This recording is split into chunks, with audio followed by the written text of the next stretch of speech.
सत श्री अकाल दोस्तों, welcome to door step education point. अज दी क्लास विच आपां बाल विकास ते सिक्ख्या शास्त्र दे कुछ प्रश्नां नूं डिस्कस करन जा रहे हां। ये वीडियो तुहाडे पीएस टैट एंड सीटैट दे एग्जाम लई काफी इंपॉर्टेंट है। सो शुरू करदे हां अज दी क्लास नूं शुरू करन तो पहलां जेकर तुसीं अपने इस चैनल ते नवे हो, इस चैनल नूं हजे भी सबसक्राइब नहीं कीता है तो सबसक्राइब वाला बटन जरूर प्रेस कर लियो एंड आउण वालियां वीडियोस नूं मिस ना करन लई बैल आइकन भी प्रेस कर लियो। ये वीडियो तुहाडे पीएस टैट दा जिहड़ा पेपर होना है, पेपर 1 एंड पेपर 2 दोनों विच जिहड़ा पैडागोजी दा जिहड़ा सैक्शन आउंदा है, चाइल्ड डेवलपमेंट एंड पैडागोजी, जिन्हों तुसीं पंजाबी विच बाल विकास ते सिक्ख्या शास्त्र कहंदे हो, ਉਹਦੇ ਲਈ ਇਹ ਵੀਡੀਓ ਕਾਫੀ ਹੈਲਪਫੁਲ ਹੈਗੀ ਆ। ਜੇਕਰ ਤੁਸੀਂ ਇਹਨਾਂ ਵੀਡੀਓਜ਼ ਨੂੰ ਚੰਗੀ ਤਰੀਕੇ ਨਾਲ ਫੋਲੋ ਕਰਦੇ ਹੋ ਤੇ ਤੁਹਾਡਾ ਜਿਹੜਾ ਪੀਐਸ ਟੈਟ ਦਾ ਐਗਜ਼ਾਮ ਹੈ ਜੀ, ਤੁਸੀਂ ਉਹਨੂੰ ਆਰਾਮ ਨਾਲ ਕਲੀਅਰ ਕਰ ਸਕਦੇ ਹੋ। ਸੋ ਸ਼ੁਰੂ ਕਰਦੇ ਹਾਂ ਅੱਜ ਦੀ ਆਪਣੀ ਕਲਾਸ ਨੂੰ। ਪਹਿਲਾ ਜਿਹੜਾ ਪ੍ਰਸ਼ਨ ਹੈ ਇਹਦੇ ਵਿੱਚ ਆਪਾਂ ਡਿਸਕਸ ਕਰਾਂਗੇ the development of concept is primarily a part of. ਸੰਕਲਪਾਂ ਦਾ ਵਿਕਾਸ ਮੁੱਖ ਤੌਰ ਤੇ ਹਿੱਸਾ ਹੈ। ਕਿਹਦਾ ਹਿੱਸਾ ਹੈਗਾ? ਆਪਸ਼ਨਾਂ ਨੂੰ ਵੇਖੋ ਤੇ ਜਵਾਬ ਦਿਓ।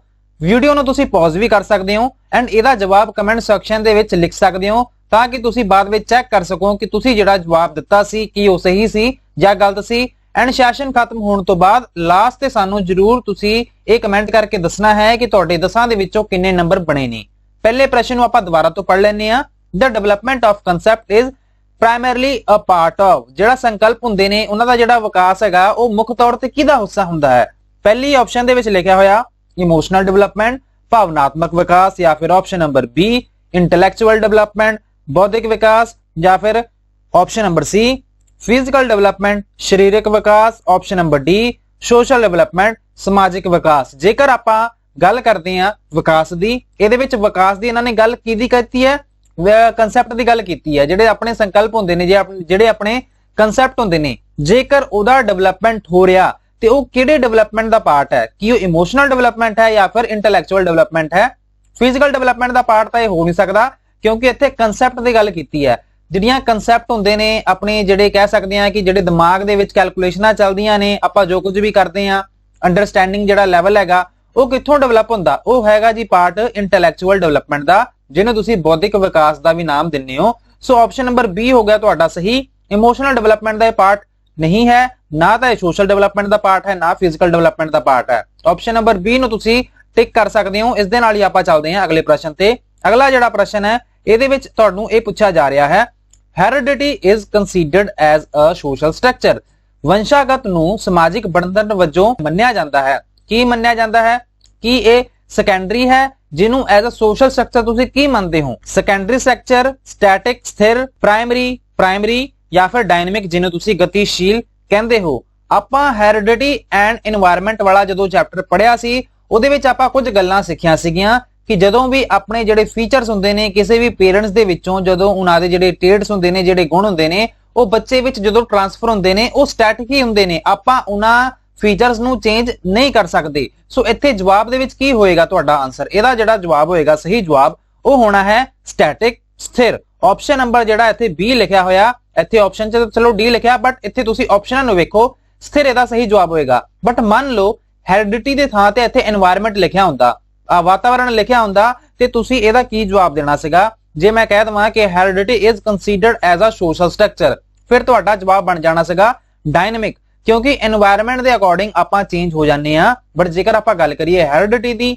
ਇਹਨੂੰ ਆਪਾਂ ਚੇਂਜ ਨਹੀਂ ਕਰ ਸਕਦੇ। ਇਹ ਇੱਕ ਸਟੈਟਿਕ ਫੈਕਟਰ ਹੁੰਦਾ ਕਿਸੇ ਵੀ ਪਰਸਨ ਦੀ ਡਿਵੈਲਪਮੈਂਟ ਦੇ ਲਈ। ਆਪਸ਼ਨ ਨੰਬਰ ਇਹ ਜਿਹੜਾ ਸਟੈਟਿਕ ਜਿਹੜੀ ਆਪਸ਼ਨ ਹੈ, ਇਹ ਤੁਹਾਡਾ ਜਵਾਬ ਸਹੀ ਹੈ। ਤੇ ਆਪਾਂ ਚੱਲਦੇ ਹਾਂ ਅਗਲੇ ਪ੍ਰਸ਼ਨ ਤੇ।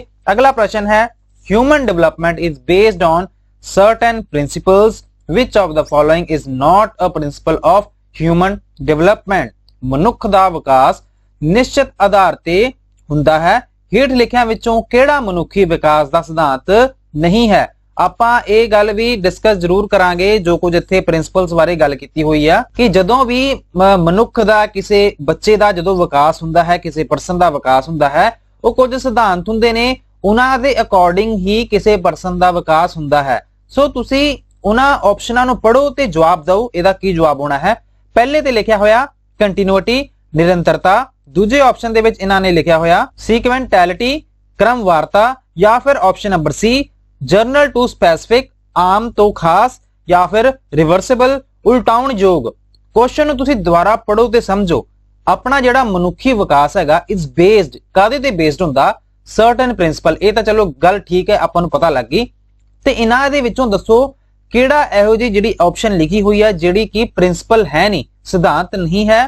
ਹੇਠ ਲਿਖਿਆਂ ਵਿੱਚੋਂ ਕਿਹੜਾ ਮਨੁੱਖੀ ਵਿਕਾਸ ਦਾ ਸਿਧਾਂਤ ਨਹੀਂ ਹੈ। ਮਤਲਬ ਇਹ ਕਿ ਇਹਨਾਂ ਚਾਰਾਂ ਆਪਸ਼ਨਾਂ ਦੇ ਵਿੱਚੋਂ ਤਿੰਨ ਆਪਸ਼ਨਾਂ ਇਹੋ ਜਿਹੀਆਂ ਹੋਣਗੀਆਂ ਜਿਹੜੇ ਕਿ ਮਨੁੱਖੀ ਵਿਕਾਸ ਦਾ ਜਿਹੜਾ ਸਿਧਾਂਤ ਹੈਗਾ ਉਸ ਨੂੰ ਫੋਲੋ ਕਰਨਗੀਆਂ। ਵੇਖ ਲੈਂਦੇ ਆ, ਆਪਾਂ ਡਿਸਕਸ ਕੀਤਾ ਸੀ ਕਿ ਜਿਹੜਾ ਮਨੁੱਖੀ ਵਿਕਾਸ ਹੁੰਦਾ ਇੱਕ ਲਾਈਫ ਲੌਂਗ ਪ੍ਰੋਸੈਸ ਹੈ। ਵਰਮ ਟੂ ਟੌਮ ਇਹ ਪ੍ਰੋਸੈਸ ਹੈਗੀ ਆ, ਨਿਰੰਤਰ ਚੱਲਦੀ ਰਹਿੰਦੀ ਹੈ।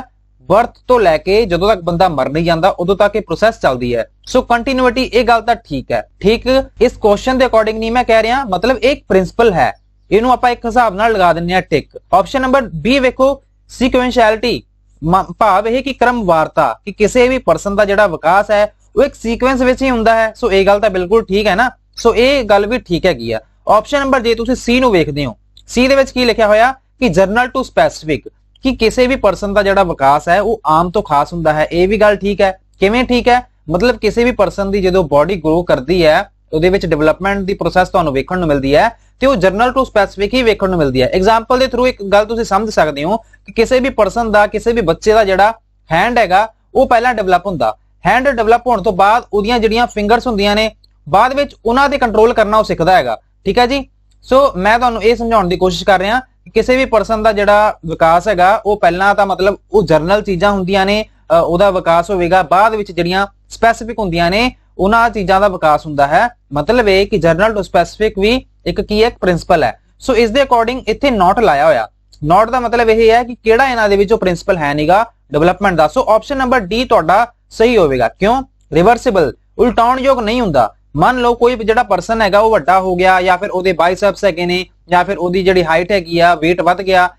weight ਤਾਂ ਚਲੋ ਇਹ ਤਾਂ ਗਰੋਥ ਹੋ ਗਈ। ਮਤਲਬ ਕਿਸੇ ਵੀ ਪਰਸਨ ਦੇ ਵਿੱਚ ਜਿਹੜੀ ਡਿਵੈਲਪਮੈਂਟ ਹੋ ਚੁੱਕੀ ਹੈ ਕੀ ਤੁਸੀਂ ਉਹਨੂੰ ਉਲਟਾ ਸਕਦੇ ਹੋ, ਰਿਵਰਸ ਕਰ ਸਕਦੇ ਹੋ? ਸੋ ਤੁਹਾਡਾ ਜਵਾਬ ਹੋਏਗਾ ਨਹੀਂ। ਸੋ ਇਸ ਅਕੋਰਡਿੰਗ ਇਸ ਪ੍ਰਸ਼ਨ ਦਾ ਜਿਹੜਾ ਸਹੀ ਜਵਾਬ ਹੈ ਉਹ ਹੈ option number D. Option number D ਨੂੰ ਤੁਸੀਂ ਟਿਕ ਕਰ ਲਿਓ। ਬਾਕੀ ਦੀਆਂ ਜਿਹੜੀਆਂ ਪਹਿਲੀਆਂ ਤਿੰਨ ਆਪਸ਼ਨਾਂ ਸੀਗੀਆਂ ਇਹ ਕੀ ਸੀ? ਇਹ ਸੀਗੇ principal of human development. Option number D ਨੂੰ ਟਿਕ ਕਰਨ ਤੋਂ ਬਾਅਦ ਆਪਾਂ ਚੱਲਦੇ ਹਾਂ ਅਗਲੇ ਪ੍ਰਸ਼ਨ ਤੇ।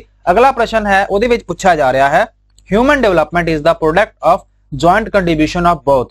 ਮਨੁੱਖੀ ਵਿਕਾਸ ਦੋਵਾਂ ਦੇ ਯੋਗਦਾਨ ਦੀ ਸੰਯੁਕਤ ਉਪਜ ਹੈ। ਕਿਹੜੇ ਦੋਵਾਂ ਦੀ ਜਿਹੜੀ ਹੈ ਮਨੁੱਖੀ ਵਿਕਾਸ ਇਹ ਸੰਯੁਕਤ ਉਪਜ ਹੈ? ਪੇਰੈਂਟਸ ਐਂਡ ਟੀਚਰਸ, ਮਾਪੇ ਅਤੇ ਅਧਿਆਪਕ। Option number B sociological and cultural factors, ਸਮਾਜਿਕ ਅਤੇ ਸੱਭਿਆਚਾਰਕ ਕਾਰਕ। ਜਾਂ ਫਿਰ option number C heredity and environment, ਖਾਨਦਾਨੀ ਅਤੇ ਵਾਤਾਵਰਣ। ਜਾਂ ਫਿਰ option number D none of these, ਇਹਨਾਂ ਵਿੱਚੋਂ ਕੋਈ ਵੀ ਨਹੀਂ। ਜਦੋਂ ਆਪਾਂ ਮਨੁੱਖੀ ਵਿਕਾਸ ਦੀ ਗੱਲ ਕਰਦੇ ਹਾਂ, ਮਨੁੱਖੀ ਵਿਕਾਸ ਜਿਹੜਾ ਹੈਗਾ ਇਹਦੇ ਵਿੱਚੋਂ ਤੁਹਾਨੂੰ ਦੋ ਇਹੋ ਜਿਹੇ ਫੈਕਟਰ ਵੇਖਣ ਨੂੰ ਮਿਲਦੇ ਨੇ ਜਿਹੜੇ ਕਿ ਕਿਸੇ ਵੀ ਮਨੁੱਖੀ ਵਿਕਾਸ ਨੂੰ, ਗਰੋਥ ਨੂੰ ਪ੍ਰਭਾਵਿਤ ਕਰਦੇ ਨੇ ਇਕੁਅਲੀ। ਇੱਥੇ ਜਿਹੜੀਆਂ ਆਪਸ਼ਨਸ ਨੇ ਤੁਸੀਂ ਧਿਆਨ ਨਾਲ ਪੜੋ ਤੇ ਜਵਾਬ ਵੇਖੋ। ਇਹਦਾ ਜਿਹੜਾ ਸਹੀ ਜਵਾਬ ਹੋਏਗਾ ਉਹ ਹੋਏਗਾ heredity and environment. Heredity and environment ਕਿਸੇ ਵੀ ਮਨੁੱਖ ਦੇ ਵਿਕਾਸ ਲਈ ਕਿਵੇਂ ਪ੍ਰਭਾਵਿਤ ਕਰਦਾ ਹੈ ਇਹਦੇ ਬਾਰੇ ਵੀ ਆਪਾਂ ਗੱਲ ਕਰ ਲੈਂਦੇ ਆ। ਜੇਕਰ ਆਪਾਂ ਕਿਸੇ ਮਨੁੱਖੀ ਵਿਕਾਸ ਦੀ ਗੱਲ ਕਰੀਏ, ਜਿਵੇਂ ਕਿ ਬੱਚੇ ਦੇ ਜਨਮ ਤੋਂ ਬਾਅਦ ਉਹਨਾਂ ਦੇ ਜਿਹੜੇ ਪੇਰੈਂਟਸ ਦੇ ਜਿਹੜੇ ਫੀਚਰਸ ਹੁੰਦੇ ਨੇ, ਜਿਹੜੇ ਟ੍ਰੇਟਸ ਹੁੰਦੇ ਨੇ ਉਸ ਬੱਚੇ ਵਿੱਚ ਆਉਂਦੇ ਨੇ, ਇਹਨੂੰ ਆਪਾਂ ਕੀ ਕਹਿੰਦੇ ਆ? ਇਹਨੂੰ ਆਪਾਂ ਹੈਰੀਡਿਟੀ ਦਾ ਨਾਮ ਦਿੰਨੇ ਆ। ਇਹਦੇ ਵਿੱਚ ਜਿਵੇਂ ਕਿ ਬੱਚੇ ਦੇ ਹੇਅਰਸ ਦੇ ਜਿਹੜੇ ਉਹਦੇ ਵਾਲ ਹੁੰਦੇ ਉਹਦਾ ਕਲਰ ਹੋ ਸਕਦਾ ਹੈ, ਬੱਚੇ ਦੀ ਹਾਈਟ ਹੋ ਸਕਦੀ ਹੈ, ਬੱਚੇ ਦੀ ਆਈਜ਼ ਦਾ ਕਲਰ ਹੋ ਸਕਦਾ ਹੈ। ਸੋ ਮਤਲਬ ਇਹ ਜੋ ਕੁਝ ਚੀਜ਼ਾਂ ਨੇ ਜਿਹੜੀਆਂ ਕਿ ਬੱਚੇ ਦੇ ਵਿੱਚ ਆਉਂਦੀਆਂ ਨੇ ਉਹਨਾਂ ਦੇ ਮਾਪਿਓ ਦੇ ਥਰੂ, ਇਹਨੂੰ ਆਪਾਂ ਹੈਰੀਡਿਟੀ ਜਾਂ ਫਿਰ ਉਹਨਾਂ ਨੂੰ ਤੁਸੀਂ ਖਾਨਦਾਨੀ ਜਾਂ ਫਿਰ ਤੁਸੀਂ ਇਹਨੂੰ ਵਿਰਾਸਤ ਵੀ ਕਹਿ ਸਕਦੇ ਹੋ ਕਿ ਬੱਚੇ ਨੂੰ ਆਪਦੇ ਪੇਰੈਂਟਸ ਤੋਂ ਪ੍ਰਾਪਤ ਹੁੰਦੀਆਂ ਨੇ। ਇਹਦੇ ਵਿੱਚ ਆ ਗਿਆ এনवायरमेंट। এনवायरमेंट ਉਹ ਚੀਜ਼ਾਂ ਨੇ ਜਿਹੜੇ এনवायरमेंट ਵਿੱਚ ਬੱਚਾ ਜਨਮ ਲੈਣ ਤੋਂ ਬਾਅਦ ਅੱਗੇ ਦੀਆਂ ਕਿਰਿਆਵਾਂ ਕਰਦਾ ਹੈ। ਸੋ ਮਤਲਬ ਇਹ ਕਿ ਇਹ ਹੈਰੀਡਿਟੀ ਐਂਡ এনवायरमेंट ਇਹ ਦੋਨੇ ਹੀ ਚੀਜ਼ਾਂ ਕਿਸੇ ਬੱਚੇ ਦੇ ਵਿਕਾਸ ਨੂੰ ਇਕੁਅਲੀ ਪ੍ਰਭਾਵਿਤ ਕਰਦੀਆਂ ਨੇ, ਜਿਸ ਦੇ ਅਕੋਰਡਿੰਗ ਤੁਹਾਡਾ option number C is the right answer. ਚੱਲਦੇ ਹਾਂ ਅਗਲੇ ਪ੍ਰਸ਼ਨ ਤੇ। ਅਗਲਾ ਪ੍ਰਸ਼ਨ ਹੈ ਕਰੈਕਟਰ ਇਜ਼ ਡਿਵੈਲਪਡ ਬਾਈ, ਚਰਿੱਤਰ ਕਿਹਦੇ ਦੁਆਰਾ ਵਿਕਸਿਤ ਕੀਤਾ ਗਿਆ ਹੈ? ਇਹਦੇ ਬਾਰੇ ਆਪਾਂ ਗੱਲ ਕਰ ਲੈਣੇ ਆ ਕਿ ਕਰੈਕਟਰ ਜਿਹੜਾ ਹੈਗਾ ਉਹ ਮਤਲਬ ਡਿਵੈਲਪ ਹੁੰਦਾ ਹੈ। ਇਹਨਾਂ ਤਿੰਨਾਂ ਚੀਜ਼ਾਂ ਦੇ ਵਿੱਚੋਂ ਦੱਸੋ ਜਿਹੜੀਆਂ ਆਪਸ਼ਨਾਂ ਦਿੱਤੀਆਂ ਹੋਈਆਂ ਚਾਰਾਂ ਦੇ ਵਿੱਚੋਂ ਕਿ ਇਹੋ ਜਿਹੀ ਕਿਹੜੀ ਚੀਜ਼ ਹੈਗੀ ਹੈ ਜਿਹੜੀ ਹੈਲਪ ਕਰਦੀ ਹੈ ਆਪਣੇ ਕਰੈਕਟਰ ਨੂੰ ਡਿਵੈਲਪ ਕਰਨ ਦੇ ਵਿੱਚ? ਕੀ ਉਹ ਇੱਛਾ ਸ਼ਕਤੀ ਹੈ, ਤੁਹਾਡੀ ਵਿਲ ਪਾਵਰ, ਜਾਂ ਫਿਰ ਕੰਡਕਟ ਐਂਡ ਬਿਹੇਵੀਅਰ, ਆਚਰਣ ਅਤੇ ਵਿਹਾਰ, ਜਾਂ ਫਿਰ ਮੋਰੈਲਿਟੀ ਹੋਊਗਾ, ਜਾਂ ਫਿਰ ਇਹ ਸਾਰੇ ਹੋਊਗਾ? ਤੁਸੀਂ ਸੋਚ ਕੇ ਦੱਸੋ ਇਹਦਾ ਕੀ ਜਵਾਬ ਹੋਣਾ ਹੈ। ਸੋ ਇਹਦਾ ਜਿਹੜਾ ਜਵਾਬ ਹੋਏਗਾ ਜਿਹੜਾ ਆਪਣਾ ਕਰੈਕਟਰ ਹੈ, ਆਪਾਂ ਜੇਕਰ ਧਿਆਨ ਨਾਲ ਵੇਖੀਏ ਤੇ ਕੰਡਕਟ ਐਂਡ ਬਿਹੇਵੀਅਰ, ਆਚਰਣ ਅਤੇ ਵਿਹਾਰ, ਇਹ ਤਾਂ ਬਿਲਕੁਲ ਹੀ ਆਪਣੇ ਚਰਿੱਤਰ ਨੂੰ ਪ੍ਰਭਾਵਿਤ ਕਰਦਾ ਹੈ। ਜੇਕਰ ਆਪਾਂ ਮੋਰੈਲਿਟੀ ਦੀ ਗੱਲ ਕਰੀਏ, ਨੈਤਿਕਤਾ ਤੁਹਾਡੇ ਵਿੱਚ ਕਿੰਨੀ ਹੈਗੀ ਹੈ, ਇਹ ਵੀ ਤੁਹਾਡੇ ਕਰੈਕਟਰ ਨੂੰ ਕੀ ਕਰਦਾ ਹੈ? ਇਹ ਵੀ ਤੁਹਾਡੇ ਕੈਰੈਕਟਰ ਨੂੰ ਵਿਕਸਿਤ ਕਰਨ ਦੇ ਵਿੱਚ ਹੈਲਪ ਕਰਦਾ ਹੈ। ਸੋ ਮਤਲਬ ਇਹ ਦੋ ਆਪਸ਼ਨਾਂ ਤਾਂ ਹੋ ਗਈਆਂ, ਜੇਕਰ ਦੋ ਹੋ ਗਈਆਂ ਤੇ ਆਲ ਆਫ ਥੀਸ ਵੀ ਆਪਸ਼ਨ ਹੈਗੀ ਹੈ, ਮਤਲਬ ਇਹ ਕਿ ਜਿਹੜੀ ਵਿਲ ਪਾਵਰ ਆਪਸ਼ਨ ਹੈ ਇਹ ਵੀ ਤੁਹਾਡਾ ਸਹੀ ਜਵਾਬ ਹੈ। ਸੋ ਇਹ ਜਿਹਦੇ according all of these is the right answer, ਇਸ ਨੂੰ ਤੁਸੀਂ ਕਰ ਸਕਦੇ ਹੋ ਟਿਕ। ਆਪਾਂ ਚੱਲਦੇ ਹਾਂ ਅਗਲੇ ਪ੍ਰਸ਼ਨ ਤੇ। ਅਗਲਾ ਪ੍ਰਸ਼ਨ ਹੈ child development is defined as a field of study, ਜੇਕਰ ਤੁਸੀਂ ਬਾਲ ਵਿਕਾਸ ਨੂੰ ਅਧਿਐਨ ਦੇ ਖੇਤਰ ਵਜੋਂ ਪ੍ਰਭਾਵਿਤ ਕਰਨਾ ਹੋਵੇ ਤੇ ਮਤਲਬ ਤੁਸੀਂ ਕਿਵੇਂ ਕਰਦੇ ਹੋ। ਜੇਕਰ ਆਪਾਂ ਬਾਲ ਵਿਕਾਸ ਦੀ ਗੱਲ ਕਰੀਏ ਸਟੱਡੀ ਦੇ ਫੀਲਡ ਵਿੱਚ ਤੁਸੀਂ ਇਹਨੂੰ ਕਿਵੇਂ ਡਿਫਾਈਨ ਕਰ ਸਕਦੇ ਹੋ। ਆਪਸ਼ਨਾਂ ਨੂੰ ਪੜ੍ਹ ਲੈਣੇ ਆਪਾਂ। ਪਹਿਲੀ ਆਪਸ਼ਨ ਵਿੱਚ ਲਿਖਿਆ ਹੋਇਆ examine the change in human abilities, ਮਨੁੱਖੀ ਯੋਗਤਾਵਾਂ ਵਿੱਚ ਤਬਦੀਲੀ ਦੀ ਜਾਂਚ ਕਰਦਾ ਹੈ। Option number B seeks to explain behavior across the lifespan, ਉਮਰ ਭਰ ਦੇ ਵਿਹਾਰ ਦੀ ਵਿਆਖਿਆ ਕਰਨ ਦੀ ਕੋਸ਼ਿਸ਼ ਕਰਦਾ ਹੈ। Option number C compares children to adults to senior citizen, ਬੱਚਿਆਂ ਦੀ ਤੁਲਨਾ ਵੱਡਿਆਂ ਅਤੇ ਬਜ਼ੁਰਗਾਂ ਨਾਲ ਕਰਦਾ ਹੈ। ਜਾਂ ਫਿਰ option number D account for the gradual evolution of child's cognitive, social and other capacities, ਬੱਚੇ ਦੀ ਬੌਧਾਤਮਕ, ਸਮਾਜਿਕ ਅਤੇ ਹੋਰ ਜਿਹੜੀਆਂ ਸਮਰੱਥਾਵਾਂ ਹੁੰਦੀਆਂ ਨੇ ਉਹਨਾਂ ਦੇ ਜਿਹੜੇ ਵਿਕਾਸ ਦੇ ਖਾਤੇ ਹੁੰਦੇ ਨੇ, ਅਕਾਊਂਟਸ ਹੁੰਦੇ ਨੇ, ਉਹਨਾਂ ਦੀ ਗੱਲ ਕਰਦਾ ਹੈ। ਸੋ ਜਦੋਂ ਤੁਸੀਂ ਇਹਨਾਂ ਆਪਸ਼ਨਾਂ ਨੂੰ ਪੜ੍ਹਦੇ ਹੋ ਤੁਹਾਨੂੰ ਲੱਗੂਗਾ ਕਿ ਸਾਰੀਆਂ ਹੀ ਆਪਸ਼ਨਾਂ ਸਹੀ ਨੇ, ਬਟ ਜਦੋਂ ਤੁਸੀਂ ਫੋਰਥ ਆਪਸ਼ਨ ਨੂੰ ਪੜ੍ਹਦੇ ਹੋ ਤੁਹਾਨੂੰ ਇਹ ਪੜ੍ਹ ਕੇ ਪਤਾ ਲੱਗੇਗਾ ਕਿ ਇਹ ਸਾਰੀਆਂ ਹੀ ਗੱਲਾਂ ਨੂੰ ਕਨਕਲੂਡ ਕਰ ਲੈਂਦਾ ਹੈ ਕਿ ਜਿਹਦੇ ਵਿੱਚ ਆਪਾਂ ਬੱਚੇ ਦੀ ਜਿਹੜੀ ਗ੍ਰੈਜੂਅਲ ਇਵੋਲੂਸ਼ਨ ਹੈਗੀ ਹੈ, ਸਟੈਪ ਬਾय ਸਟੈਪ ਬੱਚਾ ਕਿਵੇਂ ਗਰੋਥ ਕਰ ਰਿਹਾ, ਉਹਦੀ ਜਿਹੜੀ ਬੌਧਿਕ ਜਿਹੜਾ ਵਿਕਾਸ ਹੋ ਰਿਹਾ ਹੈ, ਜਿਹੜਾ ਚਾਈਲਡ ਦਾ ਕੋਗਨੀਟਿਵ ਹੈ ਐਂਡ ਸੋਸ਼ਲ ਐਂਡ ਕਹਿ ਸਕਦੇ ਆ ਐਂਡ ਅਦਰ ਜਿਹੜੀਆਂ ਕੈਪੈਸਿਟੀਜ਼ ਹੁੰਦੀਆਂ ਨੇ, ਜਿਵੇਂ ਕਿ ਬੱਚੇ ਦੇ ਬੌਧਾਤਮਕ ਵਿਕਾਸ, ਸਮਾਜਿਕ ਅਤੇ ਹੋਰ ਸਮਰੱਥਾਵਾਂ ਦਾ ਵਿਕਾਸ ਦੇ ਜਿਹੜੇ ਖਾਤੇ ਹੁੰਦੇ ਨੇ, ਜਦੋਂ ਆਪਾਂ ਇਹਨੂੰ ਕੰਸੀਡਰ ਕਰਦੇ ਆ ਇਹਨੂੰ ਆਪਾਂ ਕਹਿ ਸਕਦੇ ਆ ਕਿ ਚਾਈਲਡ ਡਿਵੈਲਪਮੈਂਟ ਨੂੰ ਇਹਦੇ ਅਕੋਰਡਿੰਗ ਆਪਾਂ ਕੀ ਕਰ ਸਕਦੇ ਆ, ਡਿਫਾਈਨ ਕਰ ਸਕਦੇ ਆ। ਸੋ ਆਪਸ਼ਨ ਨੰਬਰ D ਨੂੰ ਤੁਸੀਂ ਟਿਕ ਲਗਾ ਸਕਦੇ ਹੋ ਐਂਡ ਇਸ ਦੇ ਨਾਲ ਹੀ ਆਪਾਂ ਕੀ ਕਰਾਂਗੇ ਅਗਲੇ ਪ੍ਰਸ਼ਨ ਤੇ ਚੱਲਦੇ ਆ। ਅਗਲਾ ਜਿਹੜਾ ਪ੍ਰਸ਼ਨ ਹੈ ਇਹਦੇ ਵਿੱਚ ਵੇਖਦੇ ਆ the part of the brain which is induced by emotional stimuli are, ਦਿਮਾਗ ਦਾ ਉਹ ਹਿੱਸਾ ਜੋ ਭਾਵਨਾਤਮਕ ਉਤੇਜਨਾ ਦੁਆਰਾ ਪ੍ਰੇਰਿਤ ਹੁੰਦਾ ਹੈ। ਵੈਸੇ ਉਹ ਦੋਸਤੋ ਕੁਐਸਚਨ ਸਾਇੰਸ ਦਾ ਬਣ ਜਾਂਦਾ ਹੈ, ਬਟ ਜੇਕਰ ਆਪਾਂ ਚਾਈਲਡ ਡਿਵੈਲਪਮੈਂਟ ਦੀ ਗੱਲ ਕਰਦੇ ਆ ਇਹਦੇ ਬਾਰੇ ਵੀ ਆਪਾਂ ਨੂੰ ਪਤਾ ਹੋਣਾ ਚਾਹੀਦਾ। ਇਹ ਕੁਐਸਚਨ ਵੀ ਆਇਆ ਹੋਇਆ ਪਹਿਲਾਂ, ਜੇਕਰ ਆਪਾਂ ਪ੍ਰੀਵੀਅਸ ਈਅਰ ਦੀ ਗੱਲ ਕਰੀਏ ਪ੍ਰੀਵੀਅਸ ਈਅਰ ਦੇ ਟੈਟ ਵਿੱਚ ਇਹ ਪ੍ਰਸ਼ਨ ਵੀ ਆਇਆ ਹੋਇਆ। ਆਪਸ਼ਨਾਂ ਨੂੰ ਪੜ੍ਹ ਲੈਣੇ ਆ। ਇਹਦੇ ਵਿੱਚ ਲਿਖਿਆ ਹੋਇਆ ਹਾਈਪੋਥੈਲਮਸ, ਦੂਜੇ ਆਪਸ਼ਨ ਤੇ ਲਿਖਿਆ ਹੋਇਆ ਪੌਂਸ, ਤੀਸਰੇ ਆਪਸ਼ਨ ਦੇ ਵਿੱਚ ਲਿਖਿਆ ਹੋਇਆ ਮੈਡੂਲਾ ਓਬਲਾਂਗਾਟਾ ਐਂਡ ਚੌਥੇ ਆਪਸ਼ਨ ਤੇ ਲਿਖਿਆ ਹੋਇਆ ਸੈਰੀਬੈਲਮ। ਆਪਸ਼ਨਾਂ ਨੂੰ ਵੇਖ ਲਿਆ ਹੋਣਾ ਤੁਸੀਂ। ਹੁਣ ਇਹਦਾ ਪਹਿਲਾਂ ਤਾਂ ਆਪਾਂ ਸਹੀ ਜਵਾਬ ਬਾਰੇ ਗੱਲ ਕਰਾਂਗੇ ਐਂਡ ਇਹਦੇ ਬਾਰੇ ਵੀ ਆਪਾਂ ਥੋੜੀ ਬਹੁਤ ਗੱਲ ਕਰ ਲਾਂਗੇ ਜਿਹੜੀਆਂ ਕਿ ਇੱਥੇ ਆਪਸ਼ਨਾਂ ਦਿੱਤੀਆਂ ਹੋਈਆਂ।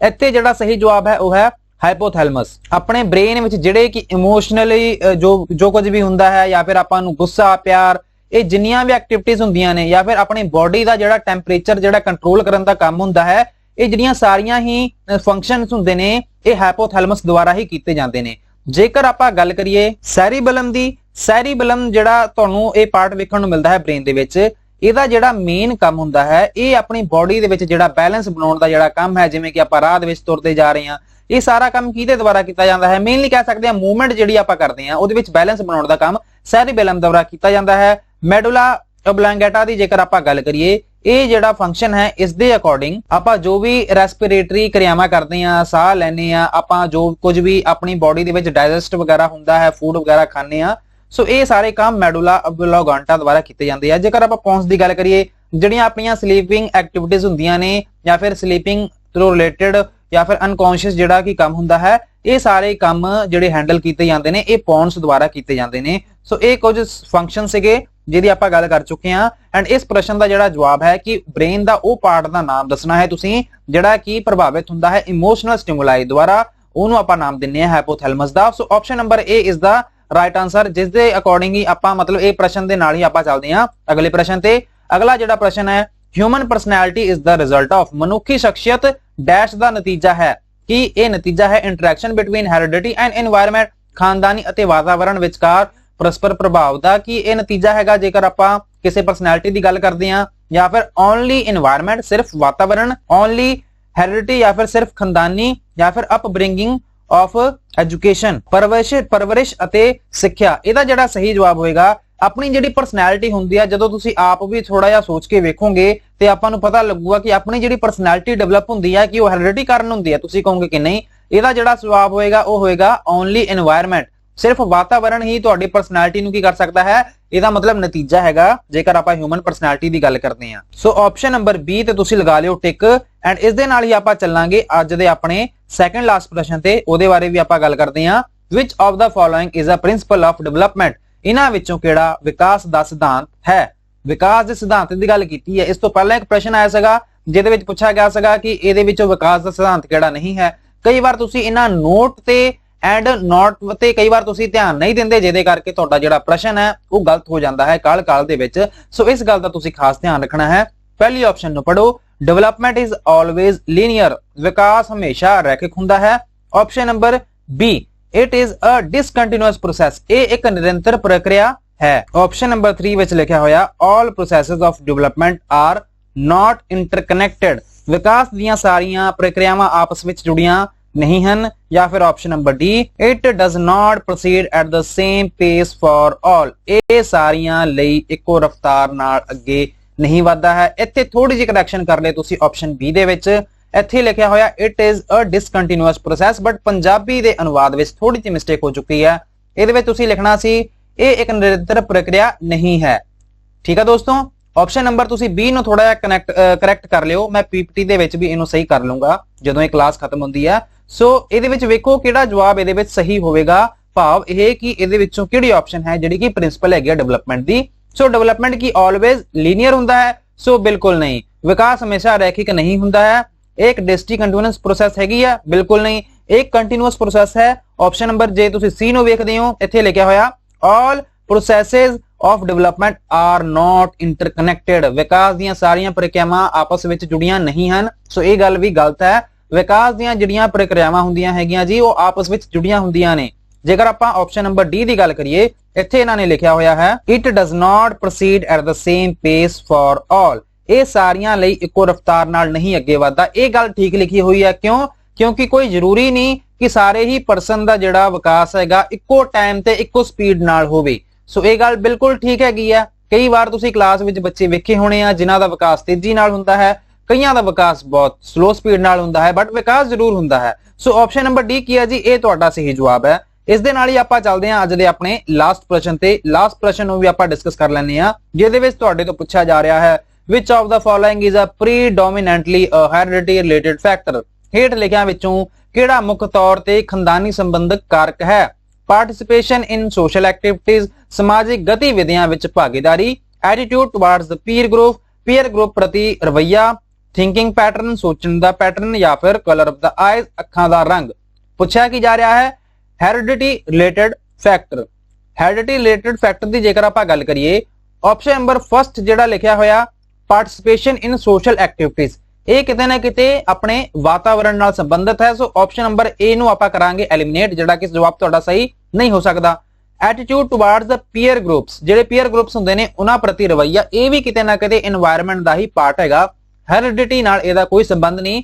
ਆਪਸ਼ਨ ਨੰਬਰ ਤੁਸੀਂ ਬੀ ਨੂੰ ਵੀ ਐਲੀਮੀਨੇਟ ਕਰ ਸਕਦੇ ਹੋ। ਆਪਸ਼ਨ ਨੰਬਰ ਤੁਸੀਂ ਸੀ ਨੂੰ ਜੇਕਰ ਵੇਖਦੇ ਹੋ, ਥਿੰਕਿੰਗ ਪੈਟਰਨ, ਸੋਚਣ ਦਾ ਜਿਹੜਾ ਪੈਟਰਨ ਹੈਗਾ ਕਿ ਉਹ ਪ੍ਰਭਾਵਿਤ ਕਰੇਗਾ। ਸੋ ਸੋਚਣ ਵਾਲੀ ਜਿਹੜੀ ਗੱਲ ਹੈਗੀ ਆ ਕਿਤੇ ਨਾ ਕਿਤੇ ਇਹ ਵੀ ਤੁਹਾਡੇ এনवायरमेंट ਨਾਲ ਹੀ ਸੰਬੰਧਿਤ ਹੈ। ਜੇਕਰ ਤੁਸੀਂ ਆਪਸ਼ਨ ਨੰਬਰ ਡੀ ਨੂੰ ਵੇਖਦੇ ਹੋ, ਕਲਰ ਆਫ ਦਾ ਆਈਜ਼, ਇਹ ਬਿਲਕੁਲ ਤੁਹਾਡਾ ਸਹੀ ਜਵਾਬ ਹੋਏਗਾ, ਕਿਉਂਕਿ ਇਹ ਜਿਹੜੀ ਆਪਸ਼ਨ ਦਿੱਤੀ ਹੋਈ ਹੈ ਇਹ ਹੈਰੀਡਿਟੀ ਰਿਲੇਟਡ ਹੀ ਫੈਕਟਰ ਹੈ। ਕਿਉਂਕਿ ਆਪਣੀਆਂ ਅੱਖਾਂ ਦਾ ਜਿਹੜਾ ਰੰਗ ਹੈ ਇਹ ਆਪਣੇ ਵਾਤਾਵਰਣ ਕਰਕੇ ਚੇਂਜ ਨਹੀਂ ਹੋਵੇਗਾ। ਕਿਤੇ ਨਾ ਕਿਤੇ ਇਹ ਆਪਣੇ ਜਿਹੜੇ ਪੇਰੈਂਟਸ ਹੋਣਗੇ ਉਹਨਾਂ ਦੇ ਵਿੱਚ ਜਿਹੜੇ ਕਰੈਕਟਰਿਸਟਿਕਸ, ਜਿਹੜੇ ਫੀਚਰਸ ਹੁੰਦੇ ਨੇ, ਟ੍ਰੇਟਸ ਹੁੰਦੇ ਨੇ, ਜਦੋਂ ਉਹ ਟ੍ਰਾਂਸਫਰ ਹੁੰਦੇ ਨੇ ਫਿਰ ਹੀ ਜਿਹੜਾ ਕਿਸੇ ਪਰਸਨ ਦੀਆਂ ਅੱਖਾਂ ਦਾ ਜਿਹੜਾ ਕਲਰ ਹੈ ਉਹ ਤੁਹਾਡੀਆਂ ਮਤਲਬ ਡਿਸਾਈਡ ਹੁੰਦੀਆਂ ਨੇ ਉਹਨਾਂ ਦੇ according he. So option number D is the right answer. ਇਹ ਅੱਜ ਦਾ ਆਪਣਾ ਲਾਸਟ ਪ੍ਰਸ਼ਨ ਸੀ। ਉਮੀਦ ਮੈਂ ਇਹੀ ਕਰੂੰਗਾ ਤੁਸੀਂ ਇਸ ਸੈਸ਼ਨ ਨੂੰ ਇੰਜੋਏ ਜ਼ਰੂਰ ਕੀਤਾ ਹੋਊਗਾ। ਜੇਕਰ ਤੁਸੀਂ ਇਸ ਸੈਸ਼ਨ ਨੂੰ ਇੰਜੋਏ ਕੀਤਾ ਹੈ, ਤੁਹਾਨੂੰ ਵੀਡੀਓ ਕਿਹੋ ਜਿਹੀ ਲੱਗੀ ਇੱਕ ਕਮੈਂਟ ਜ਼ਰੂਰ ਕਰ ਦਿਓ ਐਂਡ ਵੀਡੀਓ ਨੂੰ ਲਾਈਕ ਵੀ ਕਰ ਦਿਓ। ਐਂਡ ਇਹ ਜਿਹੜੀ ਵੀਡੀਓ ਹੈ ਨੀਡੀ ਸਟੂਡੈਂਟ ਨੂੰ, ਜਿਹੜੇ ਜ਼ਰੂਰਤਮੰਦ ਨੇ, ਜਿਹੜੇ ਕਿ ਪੀਐਸ ਟੈਟ ਦੀ ਤਿਆਰੀ ਕਰ ਰਹੇ ਨੇ,